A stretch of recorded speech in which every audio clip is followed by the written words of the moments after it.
Hello and welcome back to the Voices of the Vic podcast. I'm your host Ben Aiton, and tonight I'm joined by Joe Thomas. Watford 2, Derby County 0, and that felt significant.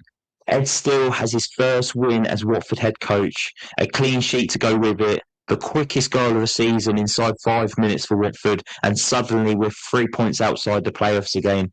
But more than the result, it was the performance.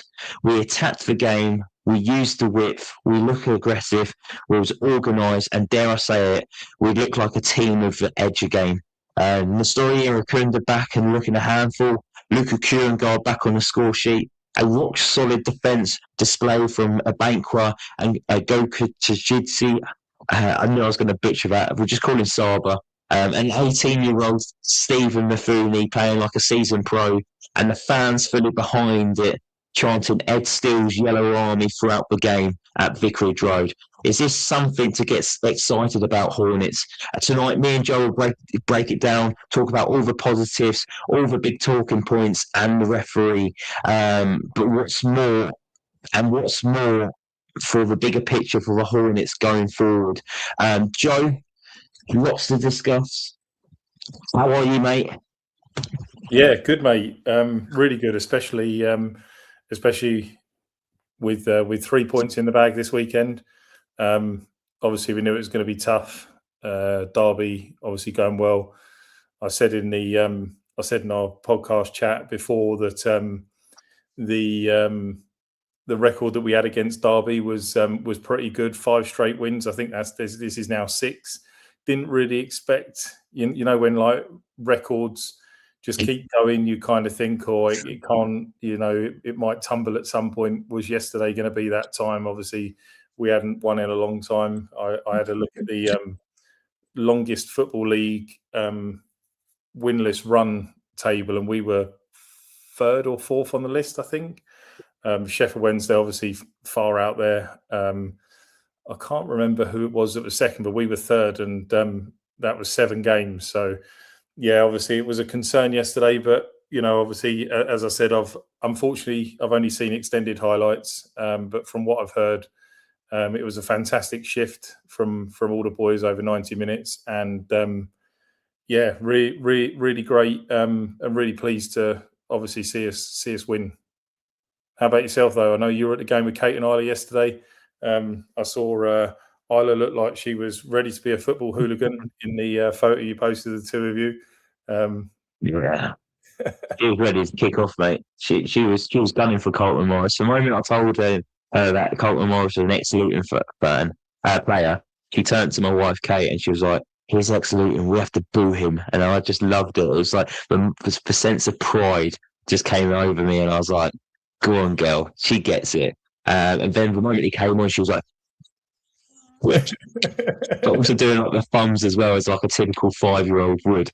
But yeah, she absolutely loves it. To be fair, she's got a really good record. I've taken her to about 6 games at home this season, and I think we've won 5 of them. And Kate's got an unbelievable record as well. She's been to 2 at Vicarage Road now this season. 1-2, scored 5, conceded 0. So the Birmingham City game, and then obviously Derby yesterday. So it's going to cost me a fortune to keep this up for the rest of the season or for next year, because they are my good luck omens for the Hornets. But yeah, no, it's a good day, a really good day. Good performance as well, and it felt like, I don't want to get too carried away, but it felt like we had our Watford back a little bit. There was a bit more of an identity. There was a bit more of an edge about us, a bit more attacking intent, especially like you went to Preston North End a couple of weeks ago, Joe. We'll talk about that a little bit in a sec as well. But you saw in the second half at Preston, there was much more attacking intent. There was much more width play. And we saw the same yesterday against Derby County. But obviously, first reactions of the result yesterday, Joe, obviously pleased with the result and performance. 2-0 win at home to Derby County, who was above us in the table. They was in the playoffs or just outside. Really good performance considering they got one of the best away records in the division. Yeah, I mean, I think the most pleasing part about the whole the whole game is the fact that we kept a clean sheet. Obviously, it's not been our strongest point this season, keeping clean sheets. So it just solidifies just how good the defence is becoming. I think from the guys that started yesterday, if we're going to talk about more about him, but Stephen Mfuni is just he's just an unbelievable talent, like an unbelievable talent. Just every game I'm walking out, or every game that I'm watching him at the moment, I'm just like, you're class. Like Max Aline was brilliant, but this guy is just a different level. Like, and he's younger as well, and you just think, wow.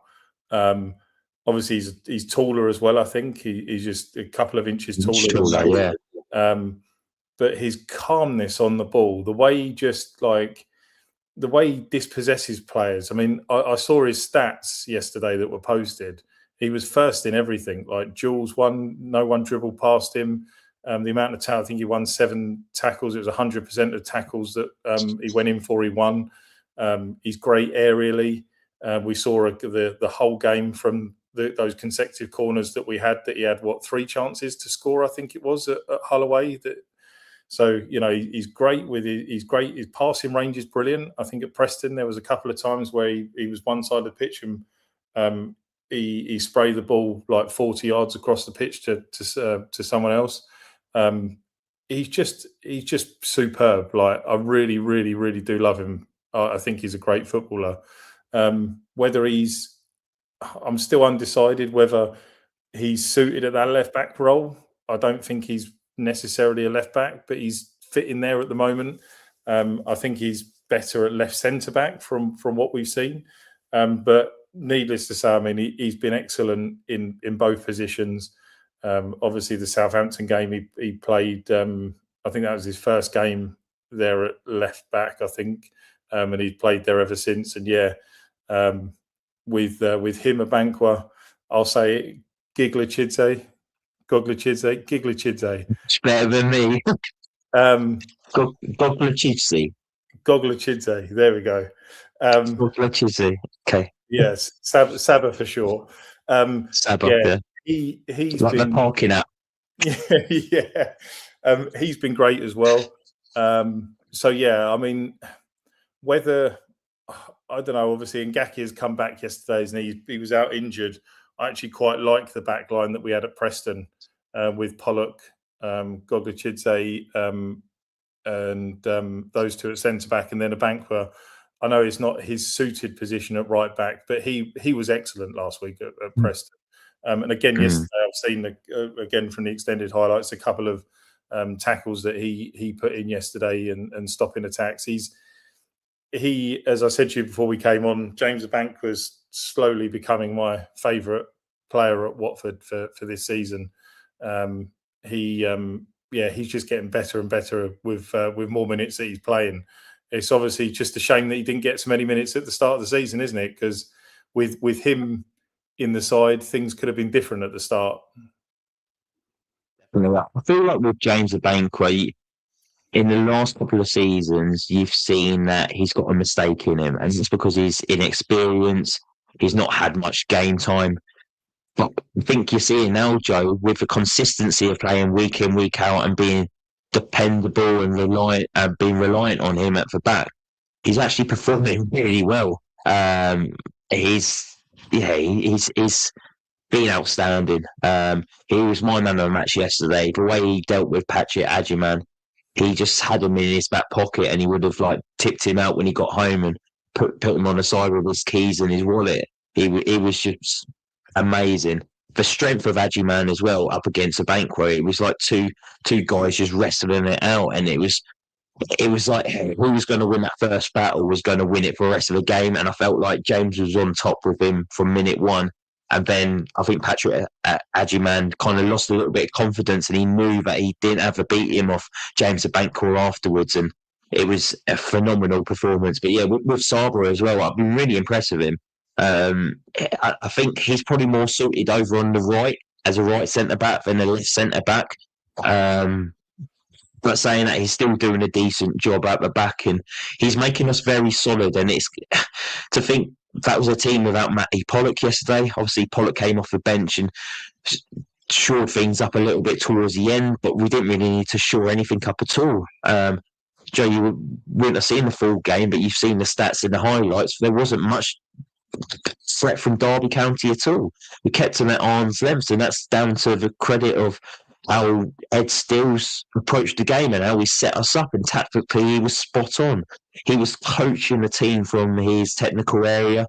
You haven't seen it like it before with Pezzolano and Javi. They just stand in there and might throw a few words of encouragement. But Ed Steele was like kicking every ball and heading every ball and in a wolf whistling as well. And his whistling was, you wouldn't have heard this, Joe, but he was whistling to his players to give them instructions of what to do, like when to go press high and other bits and pieces. And it was really interesting to show that he's got that communication across to his team. And they knew exactly what they needed from him when he was whistling.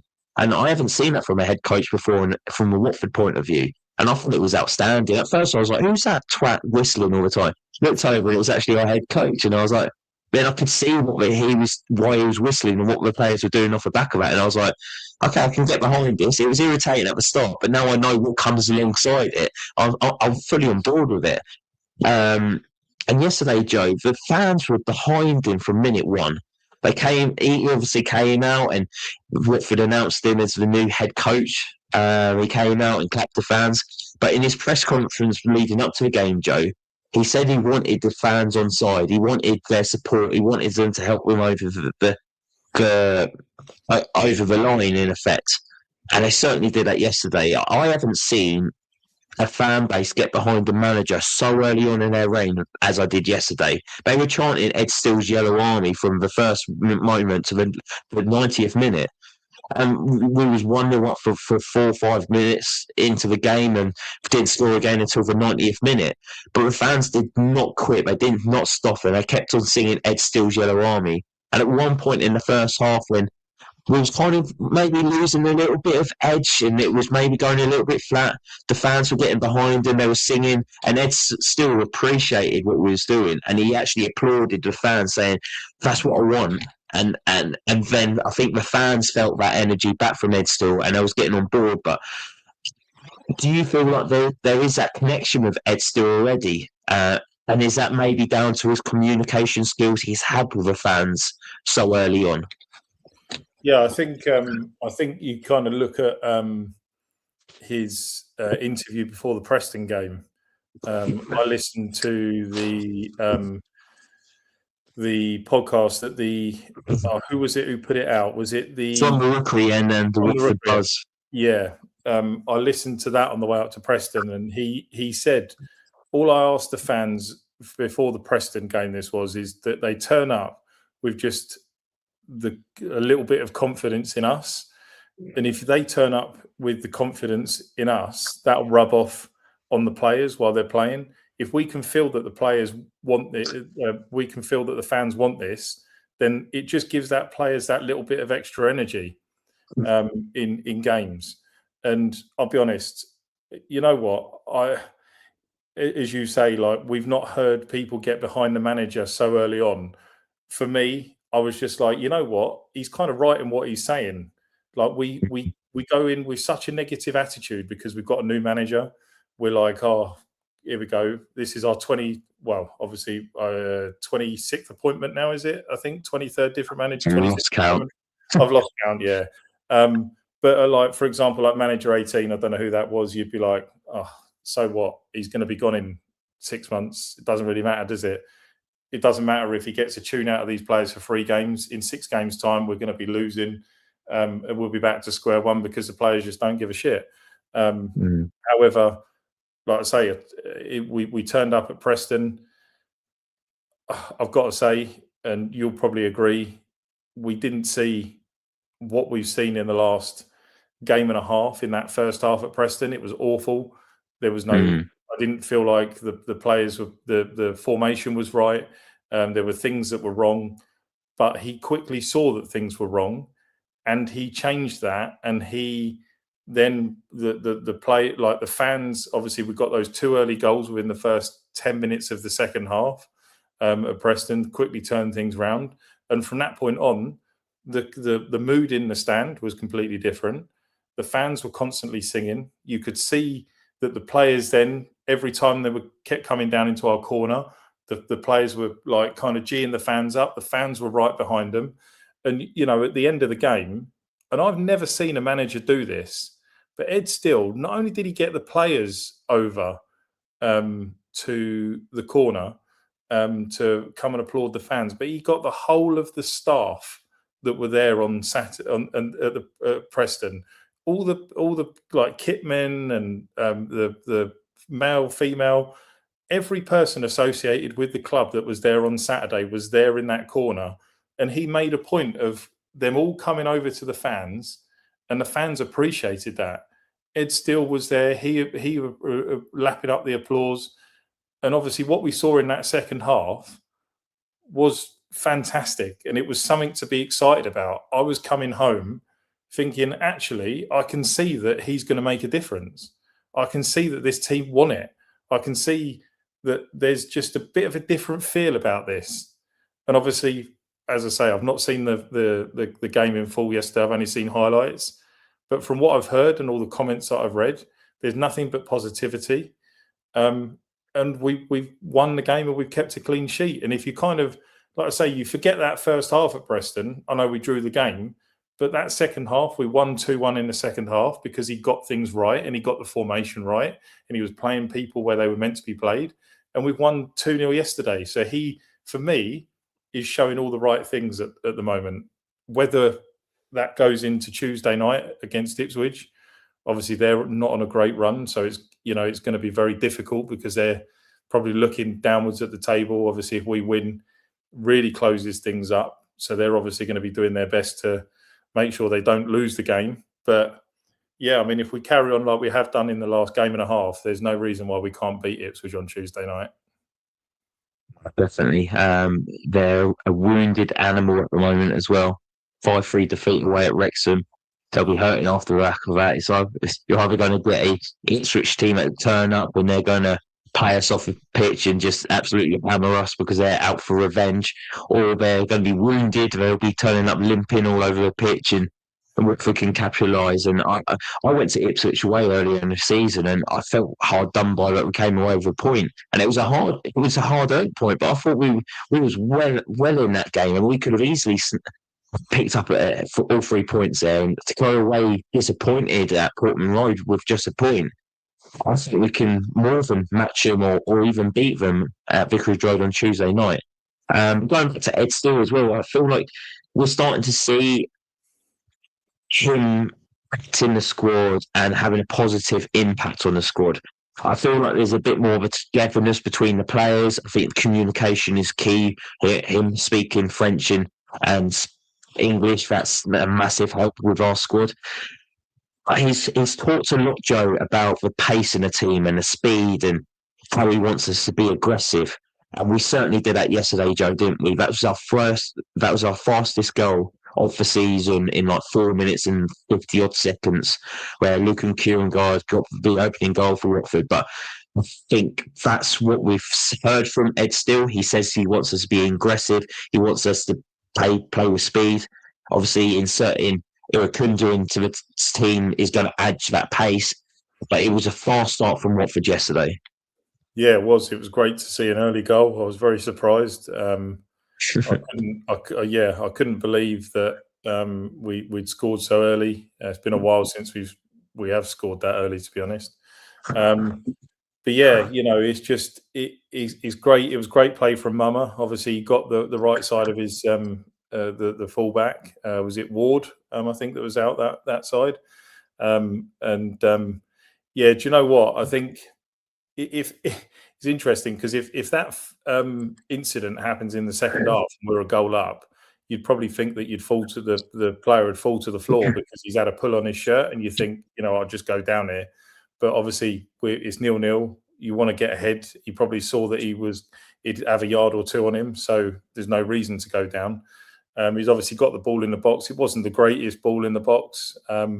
However, it was picked up by Kayembe. Kayembe did do well to kind of keep the ball alive in the box, and the ball fell to Kjerrumgaard, and it was a fantastic finish. Yeah, I've got to question the keeping, if I'm being completely honest. I don't really know what the keeper's up to.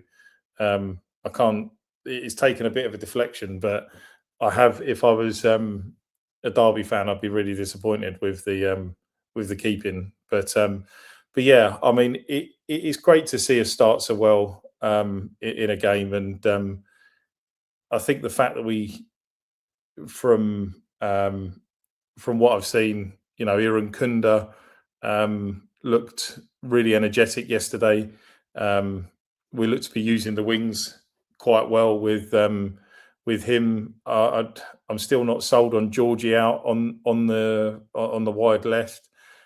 I just, every time I think, if going back to Southampton, Preston, there's just times where he just gets the ball, he just slows everything down for me. He's not a player with pace. He's a player that wants to create things, and he creates things in that number 10 position.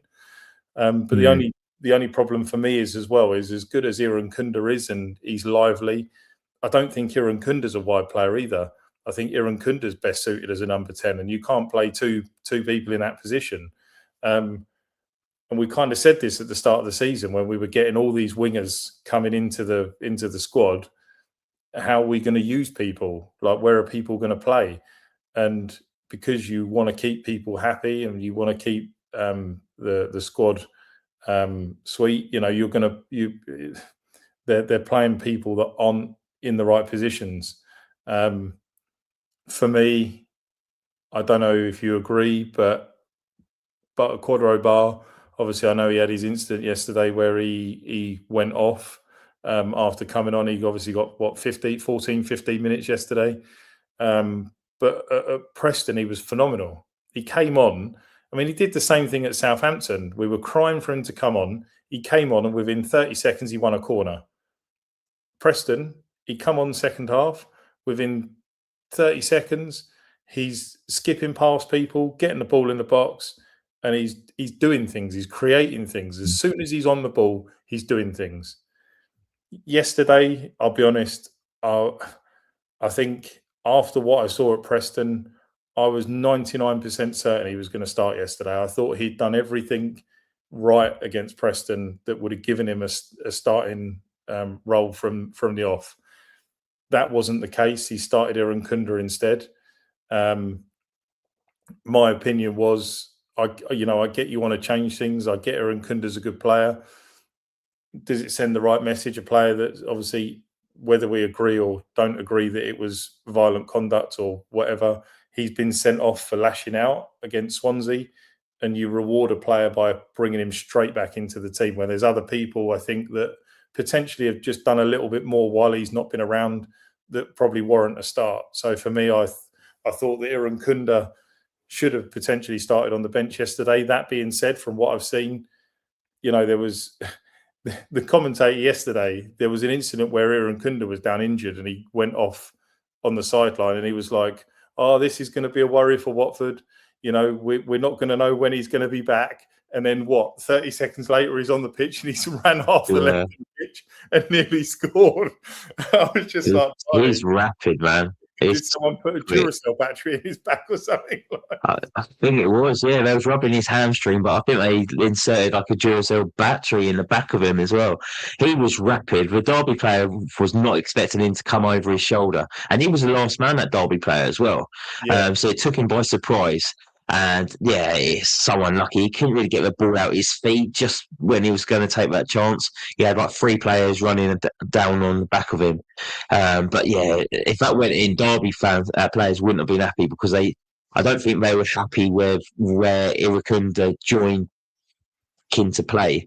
Obviously, the ball was going over into that side, but he's just so quick. Any other player, I don't think, would have got near that ball, but because he's so quick, he was just there in an instant. And the way he just got away from their players as well by kicking the ball around him, he's just so quick. I think he deserved the goal yesterday, honestly, Joe. He was very good. And I was the same as you. I was probably expecting Barr to start off the back of the second half performance at Preston. I expected Irankunda to be on the bench, but I think he's opted for Irankunda because maybe he's a bit more explosive. Maybe Irakunda's not as injury prone, and we haven't seen him pick up injuries with Watford. It's really just been suspensions, silly suspensions, whereas Barr, he has picked up the injuries and he's had to manage his minutes with several managers, and it looks like he's picked up another injury and he could be on the sidelines again, and it's a shame because he's such a talent. He could have had a penalty in the second half as well. I can't find a clip of it for the love of money at all. I think the refs must have like contacts of the recordings and managed to get rid of that, because that was a stonewall for wherever everyone was sat in the Rookery or Elton John stand, the Graham Taylor stand, you would have said that was a penalty. Barr was too quick. He got the ball away from the man, and Derby player just took the man. Didn't get the ball at all. That was a stonewall. So surprise that wasn't given. But yeah, Barr was. He looked like he was up for it again. But just before he went off, he got involved in a bit of a challenge. I don't know if he's picked up a knock or he felt something, but we were looking to bring off Edo Kayembe at that point, and his number was shown. Even John Marks said that substitution for replacing number 39 Edo Kayembe, and then you saw Barr running over, and he said something quickly to Ed Steele, and they changed the substitution quickly. So full respect to Barr if that is the case, because that was Watford's last substitution that they had. So he saved Watford from going down to 10 men if he couldn't carry on playing. But yeah, it's a worry, Joe, isn't it? We've been there before with Quadro Barr. Just when you think you're getting a bit of a momentum with him, it's one step forward and two steps back, isn't it? Yeah, and I think that's that is the disappointing thing, is like, just when you think, oh, he's here, he's going to be in the side for a bit, something happens. Like I just don't really get it. I don't know what it is that potentially might be a problem this time. Whether it's a recurrence of something, whether it's something new. Obviously, the club haven't come out and said anything yet. I think we're probably unlikely to hear anything maybe before the Ipswich game, because obviously we know that the club don't like to come out and give information on injuries before games. So they might come out after and say that he's going to be out for a period, maybe a couple of weeks or whatever. He might even. I think the baffling thing will be for us all is if we see him in the team on Tuesday. I don't. Obviously, I know it's been mentioned. I saw Jess has mentioned in the chat about it. Obviously, everyone's questioning. He's deactivated his social media accounts as well. You know, people will obviously speculate around that, but you know, all we want to see is that he's okay, because we all love him. We all love to see him on the pitch. He brings that spark to the team, and you know what? It was really nice last week when he was involved in that second goal from his run and the ball in the box. It was an own goal in the end. But the celebrations, Stephen Mfuni and a couple of other people made a point of like really kind of like jumping on him and like making him feel part of the team. And he kind of really lapped that up. You know, it was great to see.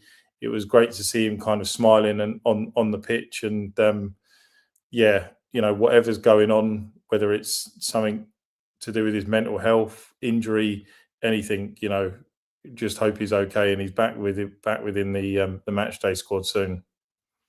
Yeah, whatever it is with Quadro Barr, wishing him a speedy recovery. The guy's so talented. He's unpredictable. He's such a threat with his explosive pace, and we just want to see the best of Quadro Barr. And we know that he can deliver, and he could potentially be one of the best wingers in the Championship. With that pace alone, he can create carnage for any fullback he comes up against. They will not look forward to facing him, and we just want to try and get that Quadro Barr back. So yeah, wishing him all the best, and hopefully he is back soon in a Watford shirt. Another player who went off injured, Joe, was Othman Mama. He had a strong start yesterday. He obviously helped create that first goal for Watford. Went off about maybe 10, 15 minutes after that.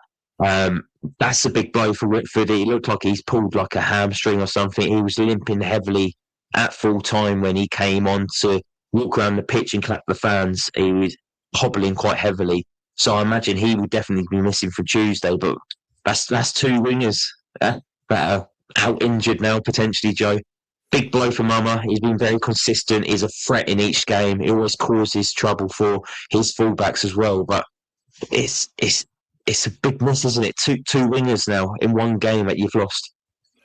Yeah, do you know what? I'm going to be slightly controversial here, and I might get jumped on in the comments. But as much as I love him, and obviously, it was great to see him score last week, there are so many times where he really frustrates me. I do really think that he needs to be a little bit better with his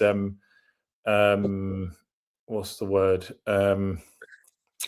When he's in possession, I just think he doesn't think enough. Like he runs straight decision making. Yeah, decision making. Yeah, he runs into people far too often.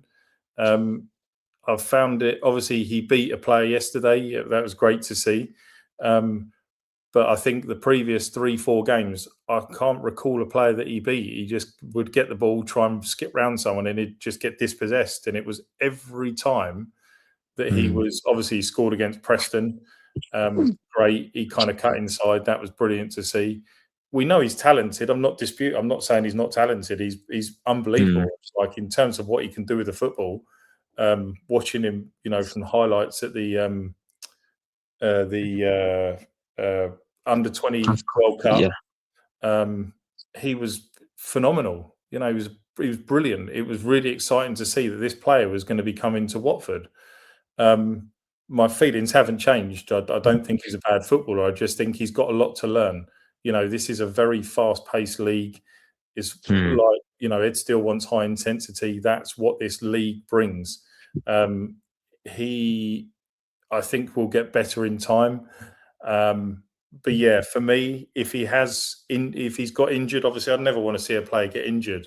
But I was saying last week that I actually wouldn't mind a couple of games of him coming out the side and giving someone else an opportunity, because I just don't think his levels were where we potentially like to see him. But yeah, it is going to be a big miss. Obviously, it kind of just says to me now that with what we've got left, it will probably be Chak on the left and Irankunda on the right on Tuesday night. And that's unfortunately, we've not kicked a ball yet, so I don't want to be too negative, but seeing Chak out in that position just like worries me. I just don't like it at all. I don't know what your thoughts are on Chak out on the left, but yeah, it's not for me. I know that every other fan will agree with me. We haven't seen the best of Georgie Chapfordasty this season, not since that injury picked up away at Bristol City last season. He struggled to recover. He struggled to get some kind of rhythm back. But I did think that it was probably one of his better performances this season yesterday. I know Jess has put a comment in saying he's really frustrating to watch, but I felt like he was much better yesterday than he has been in previous weeks. The only thing is, he just slows us down too much, I feel like, when we're in attack. There was a point in the first half yesterday where he won the ball high up, got away from his man, but then 3 Derby's players caught him up. And I said to you before we was recording, Joe, if that was Mama, if that was Irankunda, if that was Bar, we would have been 1-on-1 with a goalkeeper. But because there's no pace with Chapfordasty, and I do think he was never the quickest before, but he could travel with a ball quicker than what he can now. He's definitely lost a yard of the pace off the back of this injury that he's had. So then you've got to have a look at his position in the team to try and get the best out of him. And I agree, I don't think playing on the wing is best for him. He's better suited in maybe an 8 or a 10. He is not best over on the wide areas. That's like playing Tom Ince out wide, isn't it? You just got somebody who's tidy, can keep the ball, might tuck in as well to make it difficult, but you haven't got a man that could beat a man. He can't beat a defender, can he? And that's frustrating. But he was heavily involved in the second goal for Watford yesterday. But I did think it was a better performance from him. I just want to see more from him, really. He's such a talent. And we had clubs sniffing around him last year, didn't we, Joe, before we picked up that injury? Or was it was Valencia was talk of, even Wolves were looking. Big money moves to both sides as well. Whereas now I'm looking at him going, we'll be lucky to hit double figures for him. Yeah, I think for me, and this is something that we talk about a lot when we're at Watford. Me and my friend, there's three of I'm in another group, and there's one guy that really loves him and loves his end product, and there's me and my mate who sit with each other, and we just say every week we just don't see what he's seeing, and it's really frustrating because like his end product, he every time he gets runs down the wing and he gets to the edge of the box, it's the same thing every time with him. It's a chip cross into the box, and the keeper gathers it. It goes to like the first defender, doesn't beat the first defender, and there's never anything different from him. Like he needs to vary his game if he wants to. If he wants to get a big money move to one of these clubs that you were saying, like Valencia or Wolves or whatever, he needs to go to the next level of his game. And I just don't think he's quite there yet. Again, with Mama, I think Georgie's got a lot to learn. And I think, once I've got no doubt in my mind that if these players can take their game to the next level, like Mama, like Irankunda, like Georgie, they'll all hit the heights that they're meant to. They'll all get these big moves. Irankunda may end up back at Bayern Munich in their team, playing well because obviously they've got that 50% buyback clause. Georgie might get a move to the Premier League. Obviously, we've heard Rocco Vata was linked as well. Don't forget we've got Vata still to come back. He was linked with Palace. So, he might still get that move. And Mama obviously has been linked with clubs in France. So there's potential there. We've got, and again, I don't know how many times we have to say this. There's so much potential. There's so much excitement around this squad. I don't think we've ever had a squad as talented as this, as a bunch of players. It's really exciting, but we just need a manager, and hopefully it is Ed Still. We just need Ed Still to get the right tune out of the players to get them to that next level. And he's talked a lot about that in his interviews. He said, hasn't he, about people like individual relationships that he wants with players and developing people as individuals rather than still as a team. But he's saying all the right things. We just need to see it on the pitch. And yesterday, I think, was just a start. We just need to see it moving forward. Definitely. One player I want to talk about, Joe, now, and we'll talk about him in depth because Cameron's not here, and Jess is going to love this because it's one of her favourite players since Musa Sissoko's left. You do pick him, Jess, don't you? Edo Kayembe. And I know that's pretty hard for you to say here, Joe, after the back of his Preston performance, because he wasn't great at Preston. He really fell off the ball at one point, or the wind blew him over. But yesterday, I thought he was unreal. He was very good. Not quite man of the match for me. Saying that, he was very good. He was full of energy, lots of composure, strong on the ball.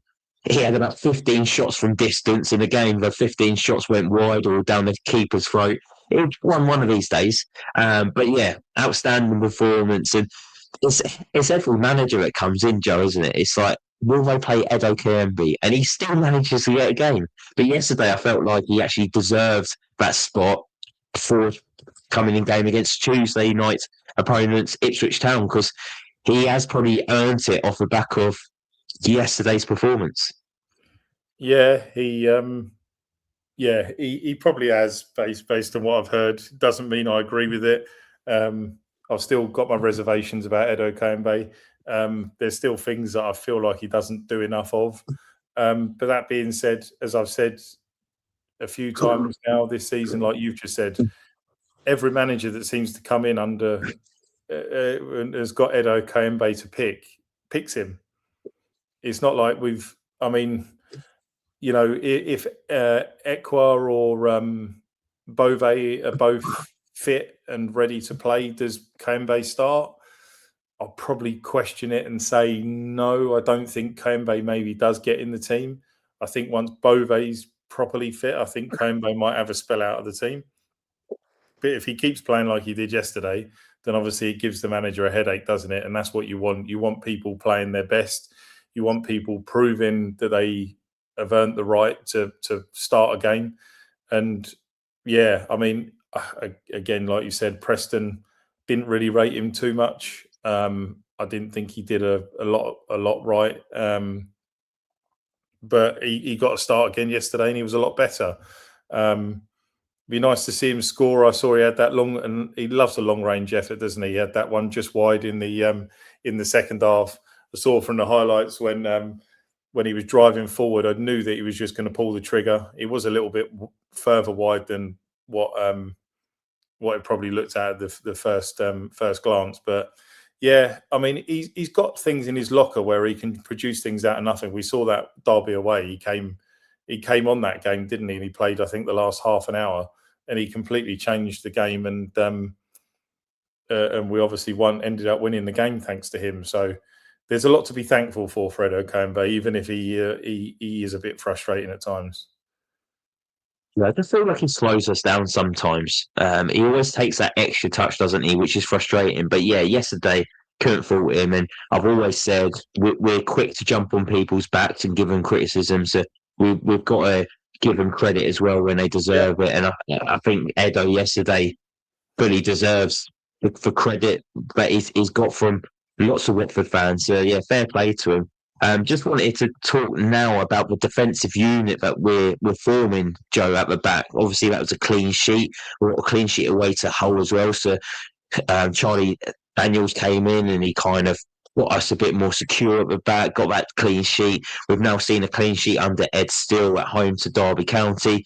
Are we starting to see a bit more of a defensive unit under Ed Steele and obviously Charlie Daniels being part of this Watford backroom staff? Yeah, I do think so.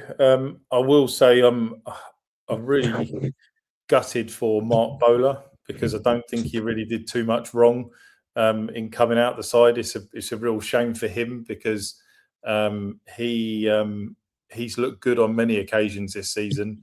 He's great getting forward. There's been a few times where he's been unlucky not to score. Obviously, we know, I think he's scored one goal for us, isn't he, this season?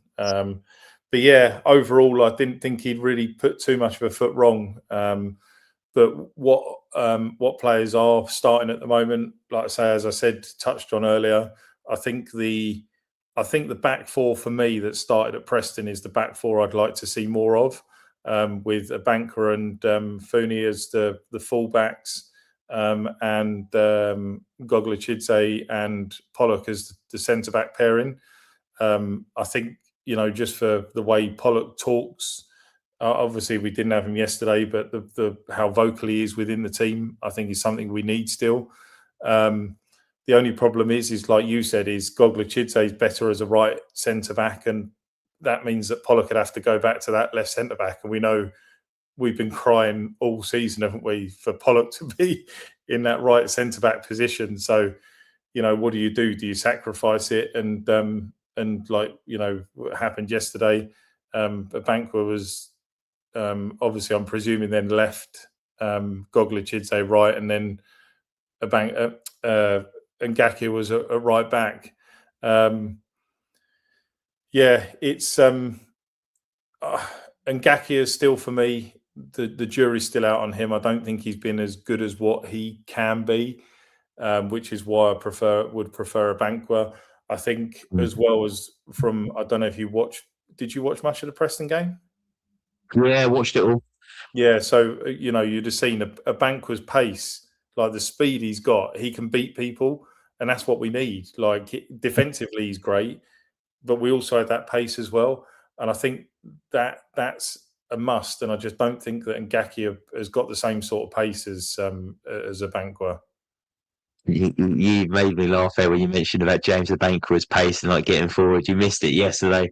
He had a tremendous run yesterday from like the edge of his box all the way forward to the Derby's box. And as soon as he got to the Derby box, it was like he got a nosebleed and he didn't know what to do. And he just like fell to the floor, and it was hilarious. And I felt sorry for him, but it's just like they show so much. To get all the way forward, so much skill, great determination, should look like an absolute baller. And then they get to the penalty box and it's like, I don't know what to do, I'm just going to fall to the floor. But yeah, he's a quality player. I love James Abankwah. I'm glad we're seeing the best out of him at the moment. And it's good to see that we're putting together these clean sheets now, Joe, as well. We went through a stage early on. I don't know who it was under. I think it was under Pezzolano. And then into Javi, we was really struggling to get clean sheets, and we was always conceding that first early goal. And it's always, if you can keep a clean sheet and score a goal, you're going to do well. And it looks like we can start to do that. And Mike put something in the group chat this morning. I don't know if you saw that as well. Early morning messages from Mike. Obviously, he's over in Alicante at the moment. So congratulations, Mike, on your 10K run out there today. If you don't want to go for a 10K, you could have just gone around the park, mate. But yeah, if you want to go to Alicante, then fair play, mate. Sorry that you got a beer at the finish line. So that's probably the main reason why you went over. But yeah, he put a stat in earlier by saying like we've only lost about 7 games this season, I think it was. And that's not too bad considering how many games we've played. The issue with Watford, Joe, is we've drawn too many games, haven't we? Yeah, it's 9. So 9 defeats this season overall. And he even said, like, you look at like last season, I think it was 9, and then 7. I think the year before that or something. The numbers are low, put it that way. And yeah, it's just frustrating because we've seen far too many Tuesday night draws. That's been our problem. We've drawn too many of these Tuesday night games. Sheffield Wednesday, Portsmouth, Preston. Who else have we drawn at home? Bristol City as well at home. Did we draw as well? I think it was 1-1. There's been a lot of home draws. There's been some good draws in there. Like we went to Hull, we should have won the game. You take a point in the situation we're in. Obviously, thinking back to like clean sheets. Middlesbrough at home was the first one. Obviously, that was early November, wasn't it? We've obviously kept clean sheets against good sides now that are up in the playoffs. You think Hull, Middlesbrough, Derby. They're teams that are around us. They've been scoring goals for fun in other games. So, I mentioned to you before you came on, obviously, Derby won 5-0 at Bristol City a couple of weeks ago on a Friday night. That was no fluke. They were superb that night. Hull, the issue that we've got with this league, and it's showing time and time again, and even with the two teams that are at the top, they were running away with it at the start. They're not running away with it now. Is that anyone can beat anyone on match day? Isn't that you can't look at the 12 games or 8 games one day, 4 games another, and go, you know what, they're a dead cert, because no one's a dead cert in this league anymore. Even Sheffield Wednesday, they proved against Hull. I think they drew 2-2 a couple of weeks ago.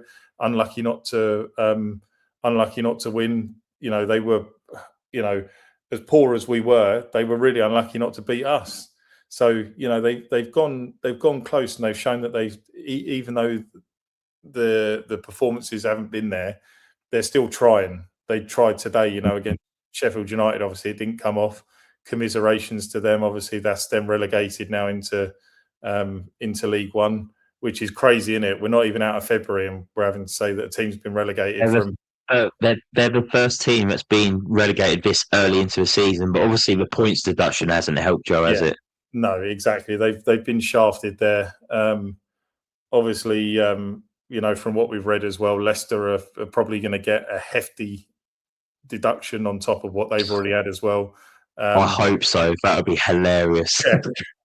do you know what? Like, we feel sorry for Sheffield Wednesday. I do feel sorry for Sheffield Wednesday because that's a really sad situation. But I genuinely would love to see Leicester drop. I think it would be really funny. I'm actually tempted at this point in the season to do a Tottenham-Leicester double and for both of them to go down, because I actually think some good money for that. Spurs are playing with fire at the moment. They are an awful, awful, awful team. And to have that ground in the Championship next season would be absolutely brilliant. It was like when Everton was flirting with relegation, weren't they? And they had that shiny new stadium. And I was like, it would be a massive shame if I had to play in the Championship with that stadium. And it would be the same with Spurs as well.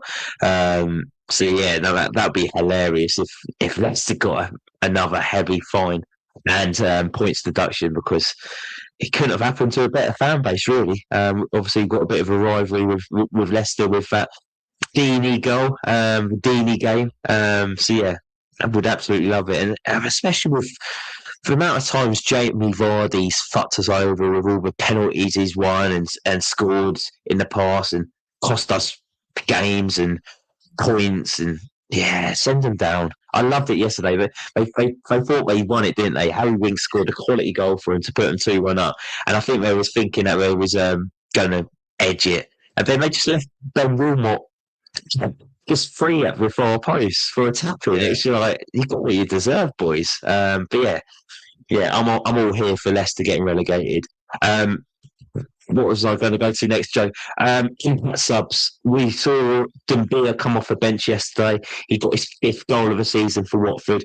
Obviously, that's the most he scored in a season for Watford now. Took his goal well, got ahead of the defender to get a toe on it to sneak it past the goalkeeper. But I'm really starting now to see the depth of the Watford squad making that impact for Watford to help us try and edge points and win games for Watford, because John Eustace certainly thinks so. He made a point yesterday saying that Watford have probably got the best, if not one of the best, squads in the championships. Yeah, I do agree with that. I think we said at the start of the season, all of us, when we did the prediction pod, that it's probably the best squad, as I said, we've ever had. But yeah, Doumbia, that's twice now he's come off the bench. He come off the bench at Preston last week, and he had a hand in the game turning round. He was really unlucky not to get on the score sheet himself last week. Obviously, he was the one that went in with a fire, the defender, so was unlucky not to score himself there. But yeah, he's really looking like better. I thought. I didn't think the Southampton game that he played. I don't like. I don't know about you, but I don't like him playing as a number 9 from the start. I just don't think I think he's a bit too isolated in the way that. Well, this was under Daniels, so I can't really say what it'd be like under Ed Steele, but he felt too isolated. It didn't feel like he was really in the game much in them 2 games that we played, Hull and Southampton. He didn't really touch the ball too much. The ball was kind of being lumped up to him. You know, with obviously Kjerrumgaard, there's the, you know, I know we don't see it too often, but he can obviously bring the ball down. He can knock the ball on, flick the ball on. You know, it's a completely different kind of feel when he's up front. Doumbia, I don't think he offers that same technical ability as what Kjerrumgaard can. I think you know, it's really pleasing to, like I say, to see him score yesterday. I think there's been a couple of times where he's been quite unlucky not to score in recent weeks, where keepers have made decent saves. I think with more game time, he's looking better. And again, it's a minutes thing, isn't it? You give him more minutes, the confidence comes. He's obviously scored yesterday. I hope that he gets a start on Tuesday, because you want to see people continue that run of form. And that's what we need within this side. Obviously, it gives the manager a headache, the fact that Doumbia has come on and scored. But also, we've got 2 strikers there that have scored yesterday. And when was the last time that Doumbia and Kjerrumgaard both scored in a game? I think that you're probably Middlesbrough. Did Kjerrumgaard score at Middlesbrough? Is that the game where Doumbia scored but it came off Kjerrumgaard's head? Can you put them Yeah, both down for that goal? I don't know, because obviously you could probably give that. I'd probably still give that to Doumbia. I don't really class Kjerrumgaard as scoring that goal. I mean, he came off his hair. Yeah, it literally grazed him. I mean, it would have been the lightest touch ever.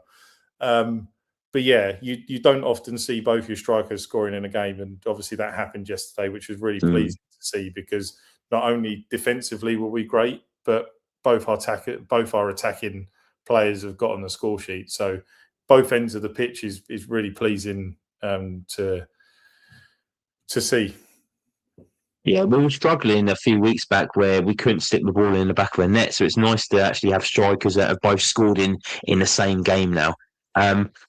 Joe, does this now feel like, with obviously Ed still coming in, there's a bit of connection between him and the fans?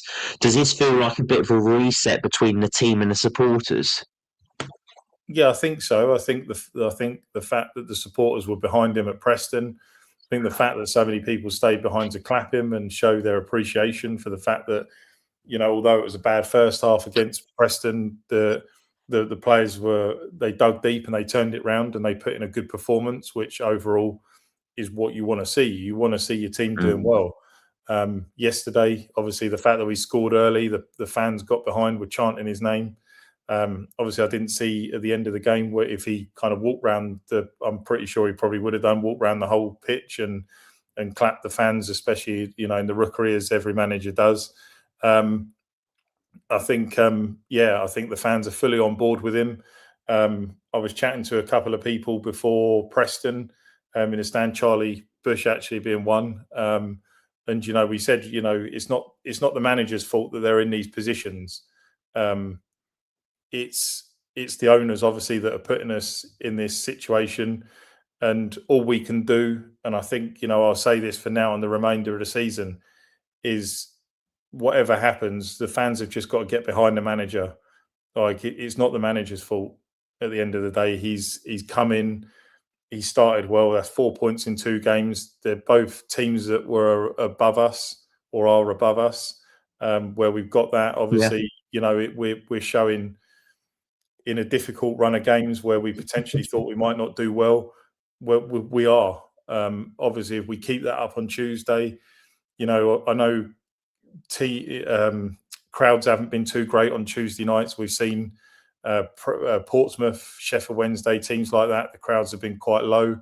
I'm hoping that with Saturday's win and the performance last week away at Preston, that some fans that might not think, I won't bother, that they do bother, because we do need the fans to get behind the team.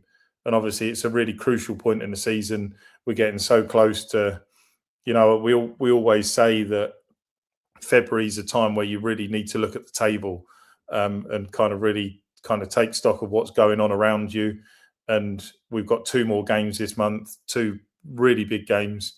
It doesn't obviously help that we're playing on Friday night next week, which is a real pain because we haven't got much of a rest. Obviously, Bristol City is the same for them. But, if we can go into both of those games and get another 4 points, that'll be 8 points out of 4 really difficult games. And it puts us in a really, really good position going into March with, I know we're obviously not playing Wrexham because that game's been postponed, but we've got Sheffield Wednesday and Stoke and Leicester.